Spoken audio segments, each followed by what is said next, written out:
அஸ்ஸலாமு அலைக்கும் எனது அருமை குடும்பத்தார்களே, ஈத் முபாரக். என்னுடைய வாழ்த்துக்களை உங்களுடைய குடும்பத்தினர்களுக்கும் உங்களுடைய நண்பர்களுக்கும் மறக்காம தெரிவிச்சிருங்க. நம்ம வச்ச நோன்புகள், நம்ம செய்த அமல்கள், நம்ம கொடுத்த ஜகாத்துக்கள், சதகாக்கள், நம்ம மன்றாடி கேட்ட பாவ மன்னிப்புகள் எல்லாத்துக்கும் இறைவன் நற்கூலியை நிச்சயமா வழங்குவான் இன்ஷா அல்லாஹ்.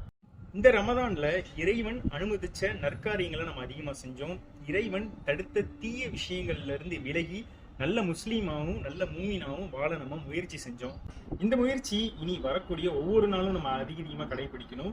மன தூய்மையோட, இறை அச்சத்தோட, இறை நம்பிக்கையோட, நன்றி உணர்வோட நம்ம இறைவனுக்கு பயந்து வாழ நம்ம இன்ஷா அல்லாஹ் முயற்சிப்போம். எல்லாருமே ஈத் பெருநாளை நம்ம எல்லாருமே சந்தோஷமா கொண்டாடிக்கிட்டு இருக்கோம். ஸோ அதனால நான் பலஸ்தீன்ல நடக்கக்கூடிய காணொலிகளை நான் போடாம இருக்கேன். ஆனா ஈத் அன்னைக்கு அங்க ரொம்ப மோசமான நிலைமையில அவங்க வாழ்ந்துகிட்டு இருக்கிறாங்க. அது மட்டும் இல்லாம தாய்லாண்ட்லயும் சரி, மியான்மர்லயும் சரி பல மக்கள் இறந்துகிட்டு இருக்கிறாங்க. அவங்களுடைய சூழ்நிலைக்காக நம்ம எப்பயுமே துவா செஞ்சுக்கிட்டே இருக்கணும். இப்ப மட்டும் இல்லை, எப்பயுமே துவா செஞ்சுக்கிட்டே இருக்கணும். இன்னொரு வீடியோல இருந்து பார்க்கலாம். எல்லா புகழும் இறைவன் ஒருவனுக்கு.